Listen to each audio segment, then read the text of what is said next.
¿Qué tal, estimados amigos de este espacio María Nuestra Madre? Soy Ricardo Espino y bueno, como cada semana, ya en esta ocasión los viernes, de aquí en adelante, a las 6 de la tarde estaremos transmitiendo un tema de los clásicos que quienes me conocen pues compartimos en este espacio.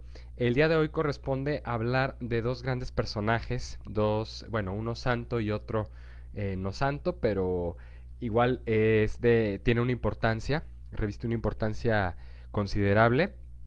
Es un personajes ambos que han dejado huella en nuestra historia y pues de alguna manera proponen dos visiones, dos formas de revolución, ¿no? De reforma en la iglesia, en el cristianismo, que pues será importante considerar para poder entender mejor cómo se ha conformado nuestra, nuestra historia reciente, la historia de la iglesia, la historia del cristianismo y también incluso la cultura occidental. No sería lo mismo sin la intervención de estos dos hombres. Y bueno, tenemos por un lado a San Francisco de Asís y por otro a Martín Lutero.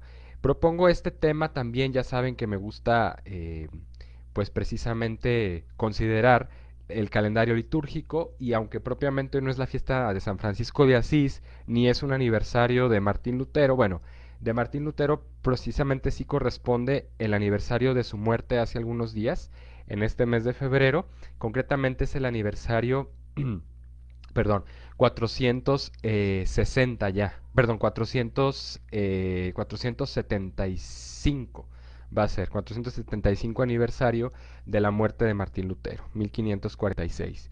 ¿No? Bueno, este es un personaje, un monje agustino del siglo XVI, mientras que con respecto a San Francisco, pues lo ubicamos en el siglo XIII, siglo XII, siglo XIII, ¿no? Varios siglos de diferencia, pero sin embargo tienen una visión en común en ciertos aspectos que estaremos desarrollando a lo largo de estos minutos. Y bueno, pues agradecerles el favor de su atención.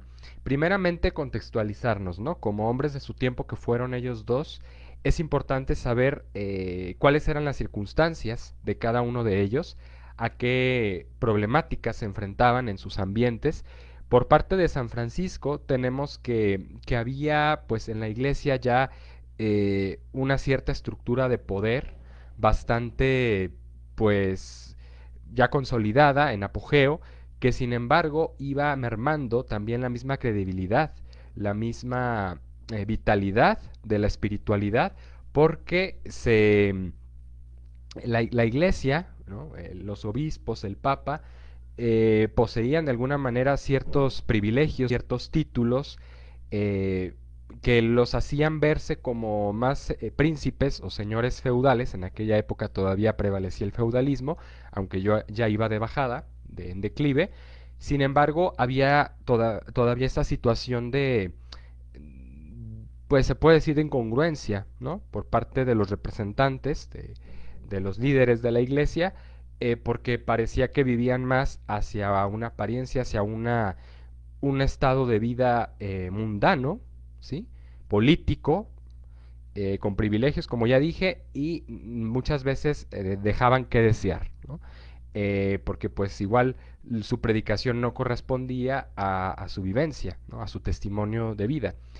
Y esto es algo que en algún momento hemos abordado la vida de San Francisco de Asís, si recuerdan, pero en esta ocasión me voy a enfocar más en el aspecto de su reforma, porque lo vamos a relacionar precisamente con el otro personaje que es Martín Lutero. Tenemos pues dos hombres que buscaban ir contracorriente, ¿no? Reaccionaron ambos a ciertos estilos, ciertas prácticas de su época, con las que ellos de algún modo rompieron, porque no estaban de acuerdo, porque se sentían pues que iban en contra de su fe, en contra de, de un testimonio evangélico, ¿no? Real o congruente, y por eso mismo trataron de implementar cambios.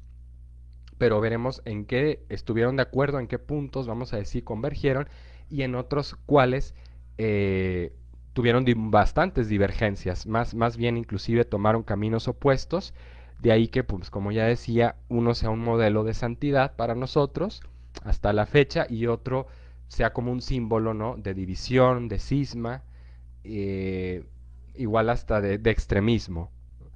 Veremos cuáles han sido sus aportaciones, los aciertos y errores que tuvieron. Bueno, en el caso de San Francisco decía en el siglo XII-XIII, que es ese periodo en el que vive, pues la iglesia ya vivía en una posición muy cómoda y tenía poder, también una autoridad, y vamos a decir, incontestable, ¿no?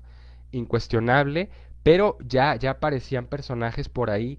Había habido a lo largo de esa época, en esos años en que vivió San Francisco, intentos, tentativas de una renovación en la iglesia. Ya se veía conveniente, precisamente por la situación que acabo de comentar, de exponer sobre la corrupción, el abuso de autoridad y el abuso también de poder, ¿no? Que vivieran como príncipes, como políticos y dejaran de lado a veces inclusive su responsabilidad pastoral, ¿no? Como pastores, como guías del pueblo de Dios, de la iglesia, y vivían con mucha opulencia también. Esto es algo que a Francisco le empezó a chocar. San Francisco, bueno, él venía de una familia acomodada, ¿no? Quizá muchos de ustedes ya hayan leído su biografía, conozcan su historia o practiquen la devoción a este santo, muy conocido. En Italia lo aman, es uno de los más grandes, creo que después del Padre Pío, porque si no me equivoco el Padre Pío todavía tiene el primer lugar en la devoción en Italia. Yo que tuve la oportunidad de vivir, estudiar allá unos años, pues me di cuenta de ese amor que tienen por sus santos, ¿no? Así como nosotros acá por la Virgen de Guadalupe en México o los santos mártires, ¿no? En Jalisco, en Durango, en estas partes donde hubo precisamente derramamiento de sangre. Bueno, a San Francisco no le toca el martirio, pero sí fue el artífice de una nueva visión, de una nueva manera de vivir la fe, ¿no? E inclusive que llegó a adoptar la forma de una orden, ¿no? De una institución religiosa como fue hasta la fecha la congregación de los franciscanos, ¿no? La orden de frailes menores. Bueno, él entonces vivía, era un joven que pues disfrutaba de los combates, de las justas, del vino, ¿verdad? De las fiestas, se la pasaba bien, ¿no? Iba de cacería con los amigos, porque precisamente su posición económica, política, bueno, social, le permitía estos lujos. Sin embargo, se dio cuenta en algún punto de que algo no andaba bien en su interior, ¿no? En su conciencia veía la pobreza, a los marginados en la ciudad de Asís, una ciudad pequeña además, que hasta la fecha se conserva así, muy tradicional, pero ya él sentía que no iba con lo que estaba bien, es decir, mientras gente pasaba hambre en las calles, pasaba frío, penurias o enfermedades, él pues disfrutaba de la vida sin mayor preocupación, pues todo le había sido dado. Su padre era mercader, era comerciante de telas finas, se dedicaba a las telas, ¿no? A la ropa y pues le iba muy bien, ¿no? De hecho, la ilusión de su padre, de San Francisco, era dejarle el negocio a su hijo, ¿no? Que él lo pudiera continuar. Y después se llevó la sorpresa cuando ve que Francisco decide tomar un camino de vida totalmente distinto al que él esperaba o había trazado para él. Entonces San Francisco se empieza a confrontar a sí mismo, empieza a ver, empieza a sentirse vacío, e incongruente, él siendo probablemente católico, cristiano, por ese modo de vida que él llevaba tan desenfrenado, tan sin límites, eh, vamos a decir, cómodamente, y por otro lado, las necesidades que veía a su alrededor, ¿no? Cada vez más agudas, más, pues, alarmantes. Y entonces él se puso a ver que también en la iglesia y en las clases sociales altas había como una cierta indiferencia, una falta de sensibilidad ante estos problemas, sobre todo la pobreza, la ignorancia y las enfermedades de la gente, que no estaban actuando, que simplemente, aunque poseían recursos, poseían los medios, pues no daban de sí. Y entonces esto es algo que a él lo empezó a conflictuar a tal grado que decide, precisamente después de partir para un combate, para una batalla que tuvo que librar, se alista en las filas de los guerreros y decide, bueno, se enferma, ¿no?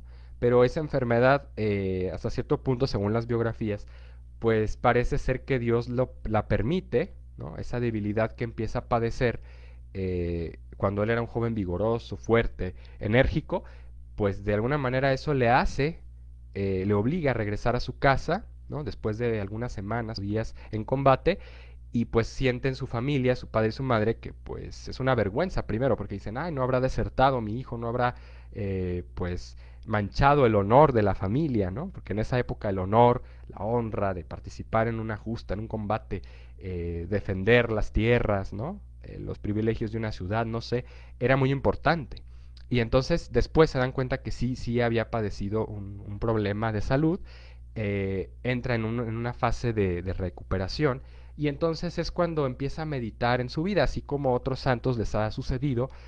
Pensemos en un San Ignacio de Loyola, que también, si conocen la historia, fue herido en Pamplona, ¿verdad? Por una bala en un combate, y tuvo que pasar por un periodo de convalecencia largo, extenuante también, y pues al no tener más libros que él esperaba encontrar, poemas, épicas y libros de caballería, pues encuentra nada más las vidas de los santos y la Biblia. Entonces se empapa de estas lecturas, de estos temas, y empieza a cambiar su visión de vida. Así también San Francisco. Y luego San Francisco tiene además, lo abordamos en otro momento, ahorita no me voy a detener tanto en los detalles, pero sí en lo fundamental, comienza a ver con otros ojos las cosas, ¿no? Empieza a darse cuenta que aunque él vivía hacia afuera, hacia la apariencia, hacia el, el aplauso de los demás, el reconocimiento, los títulos, los honores, las modas o las fiestas,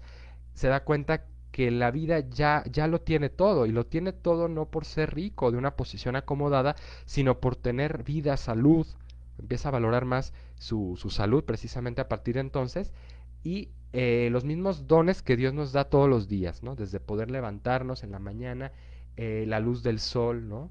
El canto de los pájaros. Entonces ahí empieza un proceso de conversión, de transformación en su alma, que tiene que ver con la observación, con la contemplación precisamente, ¿no? Un estado de oración que, bueno, en otro momento abordaremos este tema, me gustaría compartirlo con ustedes, que se basa precisamente en la contemplación de las criaturas como medios para llegar a Dios. Y entonces, este nuevo paradigma que descubre San Francisco de ver la mano de Dios, de ver el amor de Dios en las cosas, en las personas, cosa que antes le había pasado pues desapercibido, ¿no? O por encima, sintió que había vivido de una manera muy superficial la vida y que era el momento de cambiar de rumbo.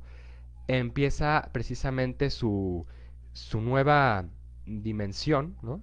De amor, de contacto con Dios a través de la creación, y esto le lleva a ver que precisamente dentro de la iglesia, dentro de, del ámbito cristiano, del ámbito católico, había mucha superficialidad también, había mucha apariencia, mucho vivir hacia afuera, ¿no? Y unos ritos pues solemnísimos, ¿no? Litúrgicos, y mucha pompa, mucha tradición o folclore, ¿no? En las celebraciones o en las procesiones, etcétera, que había, pero eso estaba a veces vacío al no tener una correspondencia, ¿no? Una concreción o aplicación en la práctica de las virtudes de la caridad, sobre todo. El amor a Dios en el prójimo, en los demás, y en el cuidado también de la naturaleza. Y entonces esto es algo que también nos puede apelar mucho a nosotros hoy en día, que se habla tanto del cambio climático, ¿no? De los desastres ambientales, o de los retos, desafíos que presenta el mundo ante una desmesurada explotación de recursos, y además de la tira de basura y demás, una falta precisamente de cuidado de nuestro entorno. El Papa precisamente Francisco, que lleva este nombre en honor al santo, según él lo expresó, o con él se identificó, busca precisamente que tomemos más conciencia del cuidado de este mundo que tenemos, de esta casa común que llama él, ¿no?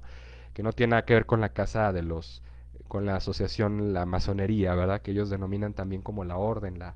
Bueno, eso es otro tema que creo que alguna de nuestras compañeras expositoras por aquí ha hablado de eso, y me da mucho gusto que estemos compartiendo estos temas. Bueno, entonces San Francisco, retomando el punto, eh, se comienza a dar cuenta, comienza a analizar, a hacer un diagnóstico de la realidad en su iglesia, ¿no? De la que él mismo es parte, pero ha sido parte igual como un borreguito, ¿no? Como una parte de la masa, ¿no? Del pueblo, que no se ha dado cuenta ni de cómo vive, ni de dónde está Dios, ni de cómo amar a Dios en los demás, ni de las necesidades y los medios que Dios nos pone para realmente vivir el Evangelio en la vida, en la carne propia. Y entonces él empieza precisamente desde la creación a hacer toda una reflexión de vida y a tratar de buscar adeptos, personas que empiezan a descubrir, empiezan a vislumbrar también ese nuevo horizonte que él ve, ese nuevo modo de vivir la fe, ¿no? El amor a Dios, la oración. Y entonces se da cuenta, bueno, él ya empieza a promover un estilo de vida austero, ¿no? Abnegado, donde no se busque las apariencias. Precisamente él tiene unos episodios allí en su familia, unas anécdotas que pues los biógrafos también nos han relatado, nos han tenido a bien compartirnos, que pues él se descubre totalmente de sus ropajes, se desviste fuera de una iglesia ante la mirada de pues todos sus conciudadanos, de sus familiares, amistades, amigos, muchos, sin pena, porque dice, finalmente ahora sí me siento hijo de Dios, o sea, eh, soy consciente plenamente de lo que he recibido, gracias al bautismo y demás, empieza a redimensionar, a revalorar todo, toda la fe. Y entonces empieza a formar un movimiento, ¿sí? Que luego pues presenta directamente ante el Papa, ¿no? En Roma, porque veía la necesidad de que la iglesia volviera a su esencia, ¿sí? Que se dejara de componendas, de formalismos políticos, de apariencias, de ostentación, ¿no? Y que mirara los problemas que realmente como seguidores del Evangelio todos necesitamos atender, ¿no?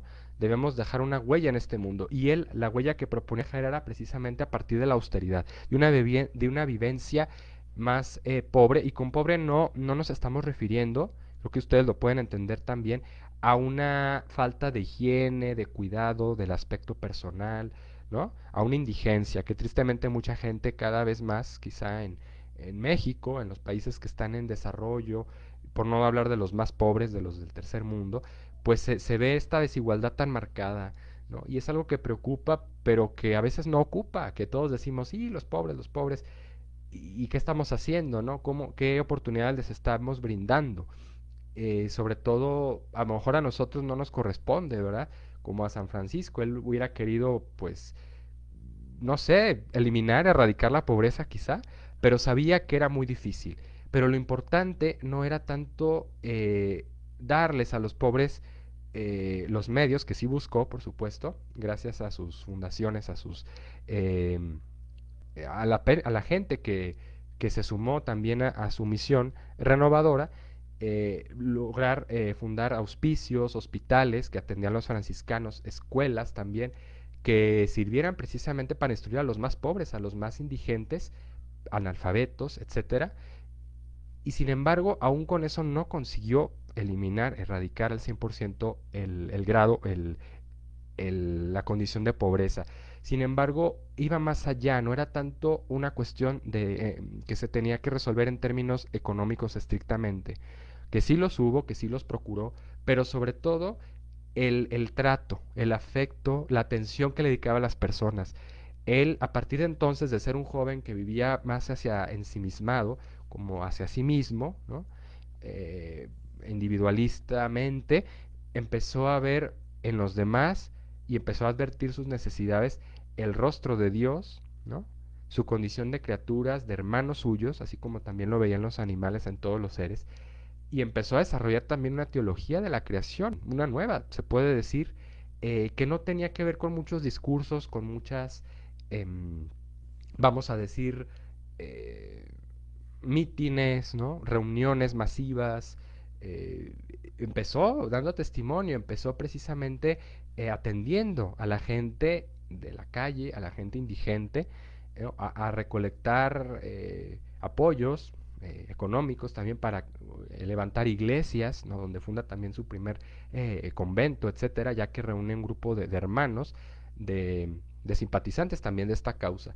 Pero lo que más atrae de Francisco, yo sí y los invito a ustedes a que lo hagamos, si nos pudiéramos proyectar o imaginar el momento, el contexto aquel y transportarnos en el tiempo, ver cómo estuviera viviendo, cómo sería una persona que irradiaba precisamente esa sensibilidad, esa atención, esa empatía que a veces tanto nos falta como sociedad, no más ahora con esta pandemia que nos ha a veces como que cambiado el chip a estar cuidándonos de todo, ¿no? De que no nos vayan a contagiar y nos meten como una especie de, no sé, no psicosis, pero quizá no todos llegamos a ese grado, gracias a Dios, pero sí una línea muy fina de manipulación donde parece que todo lo vemos diverso, ¿no? Como amenazante, como que atenta contra nuestra integridad, contra nuestra salud, ¿no? Contra nuestra seguridad, y es desde un plano muy humano. ¿Y qué nos falta ver precisamente que dónde está Dios detrás de todo esto?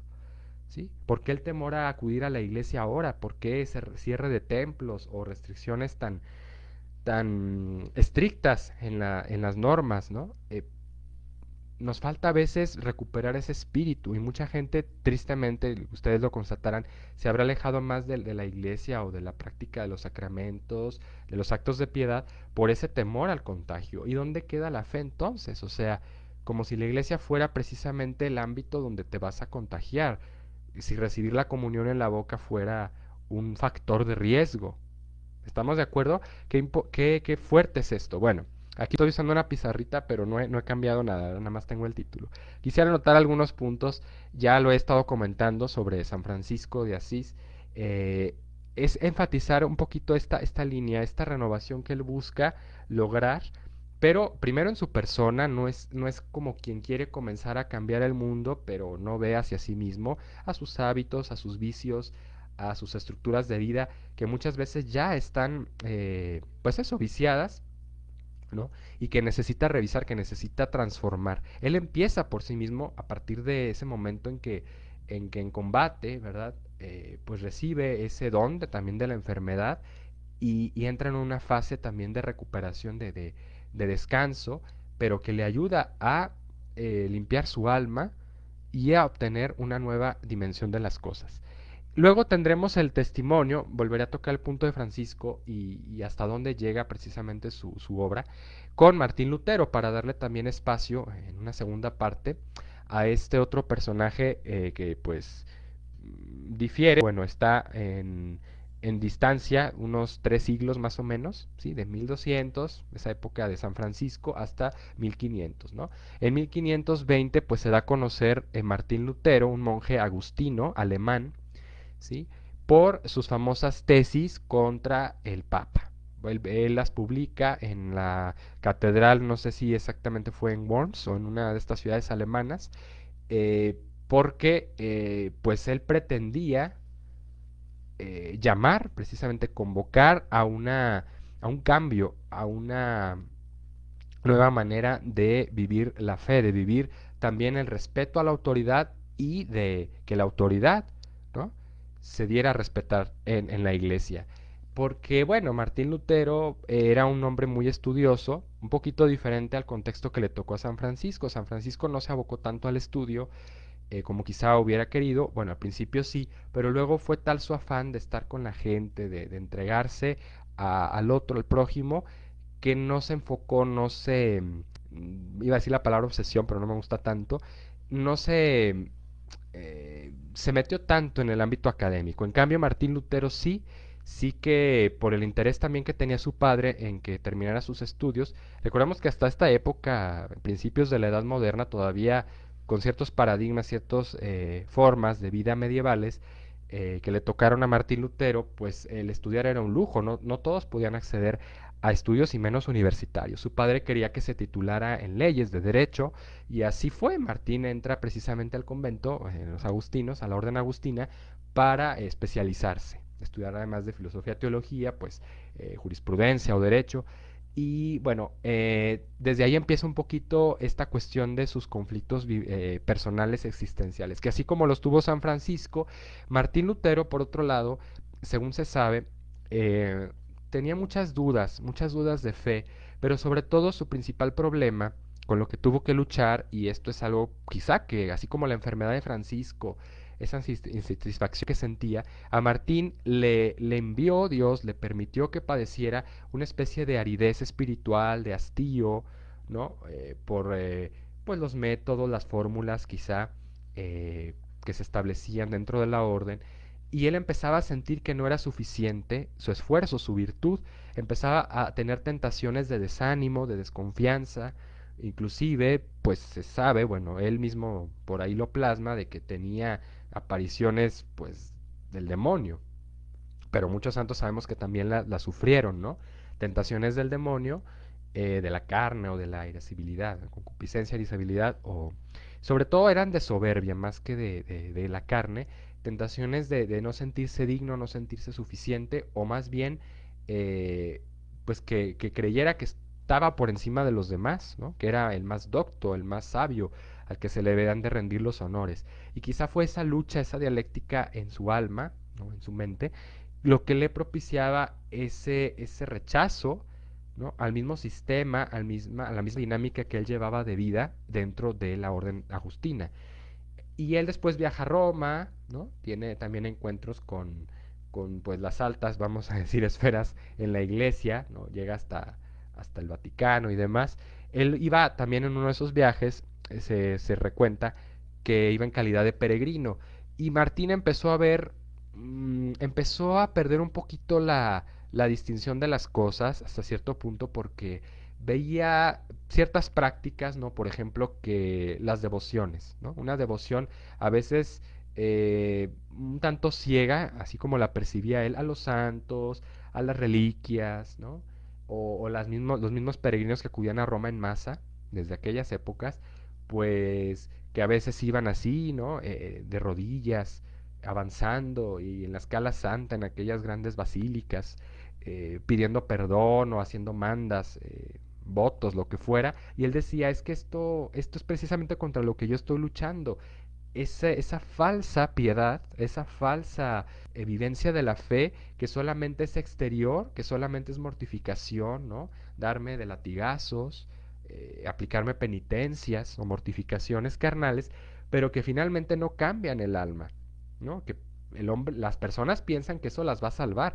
Y luego lo mismo, su rechazo era contra la política que había en cuanto al tema de las indulgencias. Eso fue uno de los principales móviles, ¿no? Causas o motivos por los que lanza sus réplicas, sus tesis en contra de la autoridad del Papa y de la misma iglesia, de los obispos y de los sacerdotes, porque dice, estamos lucrando con la fe, estamos desvirtuando la fe, prostituyéndola, porque pues gracias a se vendían esas indulgencias y eso es algo que terrible que sí él achacó, que él visualizó claramente y lo atacó, lo señaló con contundencia.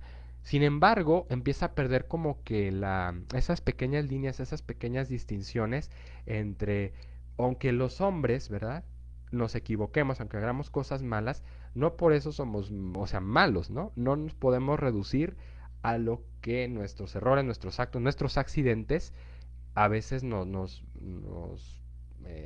condicionen, ¿no? Entonces empieza él a desconocer cualquier tipo de práctica de piedad, de devoción y de autoridad. Es decir, todo esto la iglesia lo ha permitido a lo largo de los siglos, todas estas devociones, el abuso de las indulgencias, la falta de raciocinio a veces del modo de entender la fe, las escrituras, que él, para él se veía como una manera muy ciega, ¿no?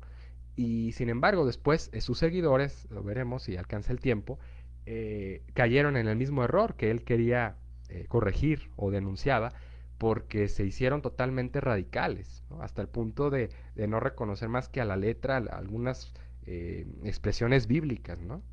Que sabemos que la Biblia está escrito con un lenguaje alegórico, ¿no? Es palabra de Dios revelada, inspirada a un autor sagrado, pero eso no quita que los medios, el lenguaje, ¿no? Los términos y la lógica que utiliza a veces pues es un tanto aproximativa, ¿no? Como las parábolas que usaba Cristo en el Evangelio para tratar de dar a entender el mensaje de una manera más profunda o más simple a la vez, ¿no? Y sin embargo, para Lutero esto era indispensable, o sea, que se volviera al origen y a la letra, ¿no? Tomar en un sentido muy literal las cosas sin necesidad de una mediación. O sea, Lutero rechazaba, y este es uno de sus principios de reforma, o de, lo podríamos poner entre comillas, de lo que intenta hacer, que era despojar, ¿no? De razón, de tradición, de costumbres, de fórmulas, la religión cristiana, o sea, el cristianismo, la práctica de la fe, ¿no? Y devolverle su sentido original, puro y austero. Es un poquito lo que trató también, aquí podemos, y apelo un poquito también a su juicio, hacer un paralelismo con San Francisco. Pero veremos que en Martín Lutero fue tanto ese rechazo, ese, podríamos inclusive llamarlo odio hacia la tradición, por defender la revelación pura, que luego él se convierte también a sí mismo, se autoerige en un intérprete de las escrituras, porque ya en el juicio que le hacen, la dieta o el parlamento en Worms, en Alemania, donde estuvo presente el emperador Carlos V, pues le piden los mismos cardenales o los juristas ante el emperador que se retracte, que se eche para atrás de sus postulados, de sus tesis. Y él dice, no, porque solamente tengo como testigo las escrituras Dios mismo, ¿no? Esto pues una medida audaz, ¿no? Que él optó por tomar, pero también no estaba exenta, no estaba libre de cierta presunción, ¿no? De cierto sentido de yo soy incontestable, yo tengo la verdad absoluta y la iglesia y todos están ustedes mal, ¿no? Y entonces eso fue lo que cambia precisamente el rumbo de la reforma de Lutero, de ser una reforma que pudo haber llevado, aunque difícil, ¿no? Sabemos que los cambios no se dan de la noche a la mañana, haber tenido ciertos grados, cierto proceso, ¿no? De afirmación, de congruencia, se empezó a desvirtuar y sus seguidores se desbocaron totalmente, ¿no?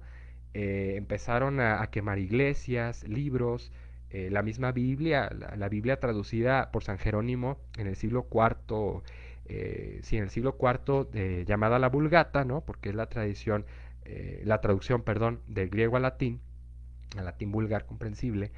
Él lo rechazó y dijo, no, es que la Biblia está mal traducida, tenemos que volver a las raíces, y sobre todo en el contexto alemán había una necesidad, y déjenme decirles además un interés por parte de los príncipes alemanes, que Alemania entonces era una serie de estados, no de reinos, no estaba unificada como país, apenas las naciones empezaban a constituir en estados modernos como España, Francia y demás. Carlos V, que era el emperador, ¿no? Que estaba por encima de esos príncipes, pues empezaba a tener los rivales, ¿no? Por cuestiones políticas, económicas, y Lutero sirvió como un punta de lanza, ¿no? Para lograr precisamente esas concesiones, esos privilegios que los príncipes alemanes deseaban obtener para librarse un poquito del yugo, ¿no? De la autoridad del emperador, ¿no? Porque Carlos V lo que pretendía era restaurar la cristiandad, hacerla más sólida, más íntegra, ¿no? También en la persona del emperador, ¿no? Claro que obedeciendo a la Santa Sede, al Papa, y creando alianzas, ¿no? Con otros reyes. Pero en Alemania encontró precisamente este polvorín, ya esta vorágine de ideas, ¿no? Cambios de mentalidad por parte de lo que propugnaba Lutero, ¿no? Un rechazo a todo lo tradicional, a todo lo que se ha venido haciendo en la iglesia, las prácticas, ¿no? La piedad, las tradiciones, la misma Biblia, les digo, el magisterio, también eso es muy importante, algo que rechaza Lutero. Y decir que ellos no reconocían hasta cierto punto la autoridad del Papa. Decían, pues es que el Papa también viene a ser un obispo nada más, ¿no? No puede estar por encima de otros, ¿no? Porque pues eso no, según para ellos, no lo establecía el Evangelio. Y aquí empieza Lutero a hacer una propia interpretación, una hermenéutica, ¿sí? O glosario de términos desde el Evangelio en griego, pero luego los acomoda, los eh, empatiza, se puede decir, con el contexto alemán, ¿no? Y con los intereses también de estos nobles, de estos príncipes a los que me acabo de referir, como Federico de Sajonia, que es el principal rival de Carlos V, ¿no? Y de todo de este ideal del imperio cristiano que Carlos V tenía como cometido establecer durante su reinado. Que gracias, bueno, de cierta no gracias, sino en virtud de que Lutero queda no exonerado, queda advertido por el emperador, ¿no? De no seguir predicando, pero le perdona la vida, no lo ejecuta ni lo encarcela, y luego consiguen Lutero por parte de algunos príncipes un salvoconducto, ¿no? Para huir, porque algunos partidarios también imperiales querían darle ya cuello, ¿verdad? Querían aniquilarlo para que no siguiera cundiendo más el protestantismo, ¿no? La, el cisma que se llama. Igual no me he detenido a analizar estos términos, cisma es una división, precisamente una ruptura, ¿no? Y Lutero, entonces su principal objetivo, bueno, su tesis o su ideal era la sola scriptura. En latín significa sola escritura, que la escritura se basta por sí misma sin necesidad de mediaciones. Y ustedes saben que nuestros hermanos protestantes pues así han vivido durante estos ya casi 5 siglos. Bueno, ya cumplimos 5 siglos. En este precisamente el año pasado, 2020, se cumplieron 5 siglos, quinto centenario de la publicación de estas tesis de Lutero eh, allá en Alemania, que empezaron a cundir, ¿no? Toda una serie de ideas y de protestas, revoluciones que se originaron en Europa, empezando por Alemania, después trascendieron a Francia, ¿no? Y luego Inglaterra, ya sabemos que el rey Enrique VIII también se rebela contra el Papa y demás. Bueno, eso es otro tema. Aquí con esta explicación hemos tratado, si me lo permiten, de establecer un paralelismo, pero al mismo tiempo una clara distinción entre las reformas que lideran San Francisco de Asís y Martín Lutero. En aras de poderles a ustedes compartir precisamente algunos datos, algunos puntos clave de cómo fue el camino de estos dos personajes y cómo se fueron distanciando cada vez más, ¿no? Uno de otro, el modo de hacer precisamente un cambio, una reforma. Y esto es algo leccionador, ¿no? Para bien o para mal, porque de todo podemos aprender, tanto las cosas buenas que quizá tuvo Martín Lutero, que no todo fue malo, y esto también lo han reconocido los mismos papas, inclusive Benedicto XVI en una de sus visitas a Alemania, pues trató perdón, de, de rescatar precisamente en uno de sus discursos el valor de la reforma, el sentido original de la reforma de Lutero, ¿no? Para hablar de que no todo había sido malo, había tenido un deseo el Lutero de que cambiaran las cosas, ¿no? De que lo mismo que San Francisco, que la iglesia fuera un poquito más dedicada, más abierta, no en cuestiones políticas, por supuesto, que hoy creo que estamos bastante ya en ese terreno, ¿no? De apertura, de diálogo, de modernidad, sino más bien de, de una simplificación, se puede decir, no solo de normas, de doctrina, sino más bien de un volver a la esencia del Evangelio y predicar, tratar de predicar, ¿no?, lo que está en el Evangelio, en el Sermón de la Montaña, las bienaventuranzas, concretamente con el ejemplo de vida, desde arriba, desde los líderes, desde los jerarcas. Y esto es algo que también Lutero propugnó, pero después Lutero como que fue impaciente, les digo. ¿Y cuál es el factor que ya les explicaba yo y que puede precisamente trazar la diferencia en el estilo de cada uno de estos dos? Es que San Francisco no perdió la esperanza, ¿no? Él tenía confianza en sí mismo porque aprendió a orar, aprendió a empaparse de Dios y Dios, el Espíritu Santo, le fue inspirando el camino. Que no fue fácil ni para Francisco ni para Lutero la reforma, o bueno, en el caso de Lutero la pseudo reforma, ¿no? Porque después derivó en una serie de desórdenes, ¿no? De sectas, de divisiones y de cismas dentro del mismo luteranismo, que luego llegó Calvino, luego llegó Zwinglio, eh, el fundador también de las comunidades menonitas, por ejemplo, ¿no? Menon, el padre Menon, él también derivó otra corriente, ¿no? Y cada uno fue siguiendo su camino. Es lo que San Pablo, si se fijan en sus cartas, la carta a los Corintios, y nos advierte, ¿no? De cuidarnos de estas divisiones, de estas preferencias, a veces de sentirnos como que parte de un grupo selecto, una élite, ¿no? Porque mi parroquia o porque mi grupo, mi cofradía, mi apostolado o mi movimiento, ¿no?, mi congregación es más que otra o tiene más valor, está más diáfanamente inspirada por Dios, ¿no? Y es lo que hay que cuidar, ¿no? Tener siempre ese sentido de eclesialidad, no perderlo. ¿Y cómo lo vamos a poder discernir? ¿Cómo lo vamos a poder preservar? Gracias a la oración. Eso es lo que Francisco nos enseña en su Cántico de las Criaturas también, ver en todas las cosas la mano de Dios, inclusive a veces en los defectos, errores humanos, una oportunidad para amar más al prójimo, para abrir nuestra capacidad de comprensión, de entendimiento y de amor. Y esto es algo que quizá a Lutero le faltó, pero ya vimos por qué, si se fijan, porque dentro, no solo por factores psicológicos, sino también espirituales, en su vivencia de la fe, tenía falta de confianza, falta de firmeza en la oración. Y se dejó llevar nada más por un cierto impulso intelectual, ¿no?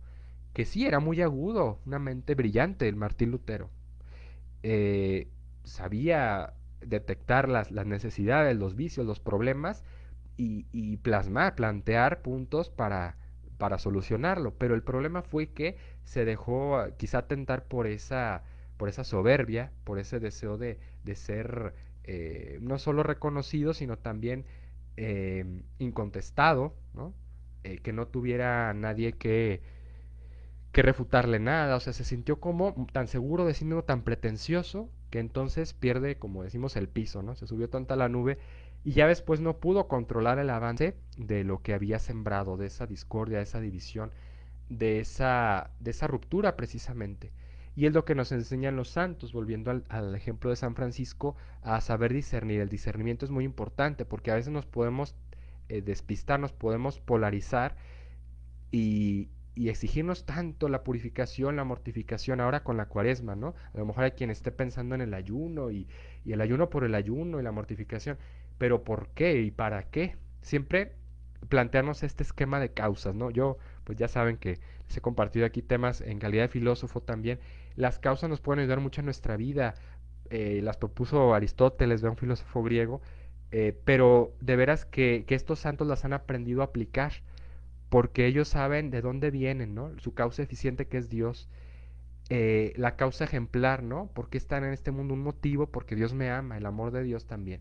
Luego, el cómo vivo, cómo estoy en este mundo, pues voy a atravesar peligros, dificultades, rechazo, incomprensión, enfermedad, lo que sea, pero eso es un modo también en que me voy abriendo más en mis capacidades, mi razón, mi voluntad, eh, mi capacidad de amar para crecer, para ser más persona, para perfeccionarme. Y luego el para qué, que es volver otra vez a Dios. Pensemos si en nuestro modo de actuar, a veces si nosotros queremos crear un cambio, ¿no? Como estos dos grandes hombres, cada uno a su modo. Y digo grande Lutero no porque le esté adulando, ¿no? O quiera que sea un ejemplo para nosotros, no. Pero ciertamente fueron personas que no se dejaron, que fueron contracorriente, que trataron de responder, ¿no? A los desafíos de su tiempo y tuvieron el valor, ¿no? La audacia, ¿no? Hasta las últimas consecuencias. Desgraciadamente los resultados no fueron iguales, ¿no? Y vemos que pues ese cisma afectó mucho a la iglesia, afectó también todo el ámbito intelectual en Europa, ¿no? Porque pensadores cristianos, ¿no? Inclusive dentro de la misma iglesia o laicos, se empezaron a desviar cada vez más de la doctrina, a hacer una interpretación hermenéutica muy propia y a empatar con ideologías, filosofías ya bastante materialistas o empiristas que distaban de una comprensión integral del mundo, del hombre y de Dios. Entonces, esto es algo que nosotros tenemos que cuidar también en nuestro diálogo, en nuestro eh, trato diario en nuestros ambientes, nuestras relaciones personales, porque vamos a encontrar personas que no siempre empaten con nuestro modo de pensar, con inclusive principios éticos, ¿no? Y ya saben a qué me refiero, ¿no? A todos estos temas que están tan latentes hoy en día, igualdad de género, el valor de la masculinidad, el valor de la feminidad, ¿no? La maternidad y todo lo que conlleva cada aspecto, cada eh, dimensión sexual del hombre.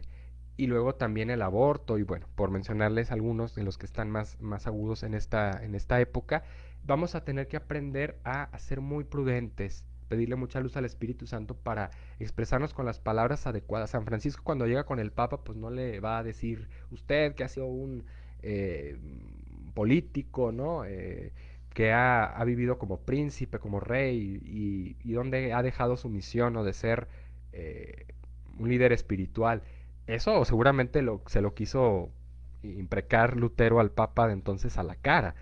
Y, y aunque Francisco tuvo la oportunidad, no lo hizo porque aprendió precisamente a construir. ¿Sí? Sabía que era mucho más difícil construir desde cero, ¿no? Destruyendo, y Lutero es lo que no aprendió a distinguir. Pensó que destruyendo, ¿no? eh, poniendo a temblar los cimientos, ¿no? Las instituciones, ¿no?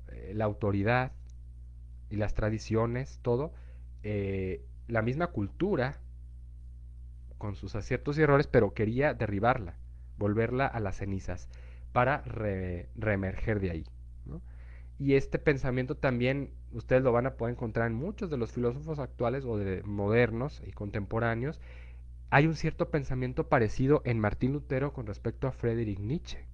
Y es muy delicado porque Friedrich Nietzsche hablaba de que el hombre debía rehacerse desde cero, pero volvía a la nada porque no podía conciliar las dimensiones del mundo inteligible, de la razón, con su pasión, con su sensibilidad, con su ser material.